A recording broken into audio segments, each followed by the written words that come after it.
Bonjour à tous et bienvenue dans ce nouveau numéro du Journal des Sciences pour un tour d'horizon de l'actualité scientifique.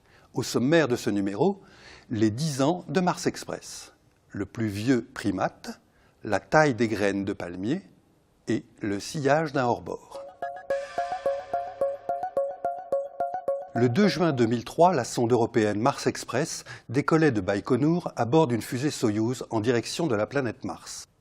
Le 25 décembre 2003, elle se mettait en orbite autour de Mars pour étudier la planète rouge durant 2 ans.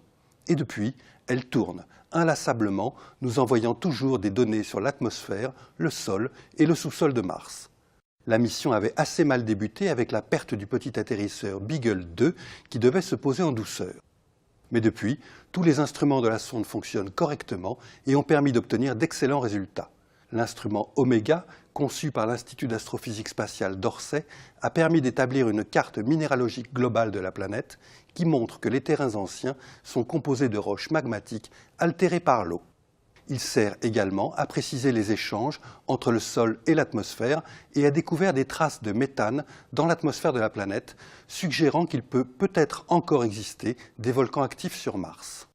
Le radar Mars-6 a montré qu'un océan avait jadis recouvert une bonne partie de la planète. Cette eau se trouve désormais dans le sous-sol sous forme de glace. Cette mission, développée et lancée rapidement, devrait se prolonger jusqu'à la fin de l'année 2014. Il est le plus petit et le plus vieux primate découvert jusqu'à maintenant. Son nom, Archicebus achilles. Cette minuscule bestiole pesait environ 25 grammes, mesurait quelques centimètres de long et vivait il y a 55 millions d'années dans ce qui deviendrait un jour la province de Hubei en Chine. Ce squelette presque complet est à ce jour le plus ancien jamais découvert. Il bat de quelques 7 millions d'années le précédent tenant du titre, Darwinius, trouvé en Allemagne à Messel. Le fossile a été découvert il y a une dizaine d'années par un paysan dans une carrière située non loin du fleuve Yangtze-Kiang et présenté au chercheur Si-Jun Ni de l'Académie des sciences de Pékin qui en a ensuite dirigé l'étude. Les résultats de cette étude sont parus le 5 juin dans la revue Nature.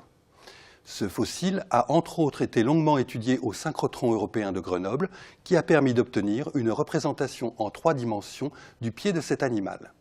Cette bestiole, un tarsier primitif, était muni d'une longue queue et de doigts facilitant un déplacement arboricole.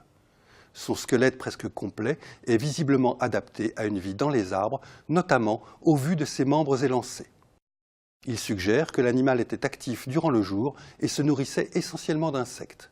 L'Archicebus est important pour les paléontologues car il pourrait donner de nouvelles informations sur l'évolution des primates. En effet, l'animal a vécu à la période où les différentes espèces de primates ont commencé à diverger, donnant d'un côté les tarsiers actuels, des primates nocturnes, arboricoles aux yeux exorbités, et de l'autre les anthropoïdes comme les chimpanzés, l'orang-outan ou encore le gorille. La disparition des toucans et autres grands oiseaux frugivores des forêts tropicales brésiliennes a des conséquences sur la taille des graines de palmier. Une étude publiée le 31 mai dans la revue Science par Mauro Galetti et ses collègues de l'Université de Sao Paulo montre une nette diminution de la taille des graines de palmier dans les régions qui sont cultivées depuis longtemps.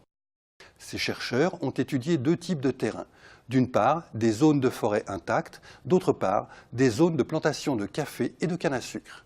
Ils ont récolté plus de 9000 graines de palmiers euterpe et d'Ulysse dans 22 endroits différents, puis utiliser une combinaison d'outils statistiques et génétiques pour montrer que l'absence de grands oiseaux disperseurs de graines était responsable de la réduction actuellement observée de la taille des graines de palmier. Dans les parties encore intactes de la forêt, en revanche, les oiseaux à grand bec nichent encore et les palmiers continuent de produire de grosses graines qui sont dispersées avec succès par les oiseaux. Les graines de petite taille résistent moins bien à la dessiccation et cela se traduit par une diminution du nombre et de la taille des palmiers. D'après les auteurs de la publication, cela signifie que les changements évolutifs sont bien plus rapides que ce qui était imaginé et que la préservation des toucans est nécessaire à la conservation des palmiers. Un dogme vient de tomber et pas n'importe lequel, celui établi au XIXe siècle par Lord Kelvin qui disait que le sillage d'un objet se déplaçant dans l'eau formait un angle de presque 39 degrés, quelle que soit la taille et la vitesse de l'objet, qu'il s'agisse d'un canard ou d'un bateau. Deux scientifiques du laboratoire Fluide automatique et système thermique de l'université Paris-Sud ont découvert que cet angle n'est pas constant. Il se referme lorsque la vitesse de déplacement augmente. Pour se rendre compte de ce phénomène, les deux chercheurs ont utilisé des photos aériennes de bateaux en mouvement récupérées sur Google Earth. Les chercheurs ont montré que le changement d'angle du sillage se produit quand le bateau dépasse une vitesse critique qui dépend de la longueur du navire. Au-delà, la vitesse des ondes les plus rapides créées n'est plus proportionnelle à la vitesse du bateau, mais reste à cette vitesse critique.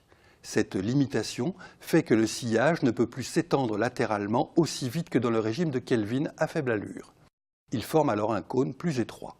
Kelvin n'avait probablement jamais observé de bateau assez rapide pour se rendre compte de cette diminution de l'angle à grande vitesse, mais ces observations n'avaient pas été remises en cause, bien que de nos jours, le moindre hors-bord permette de vérifier ce fait. Ce numéro est maintenant terminé. Rendez-vous dans 2 semaines pour un nouveau tour d'horizon de l'actualité scientifique.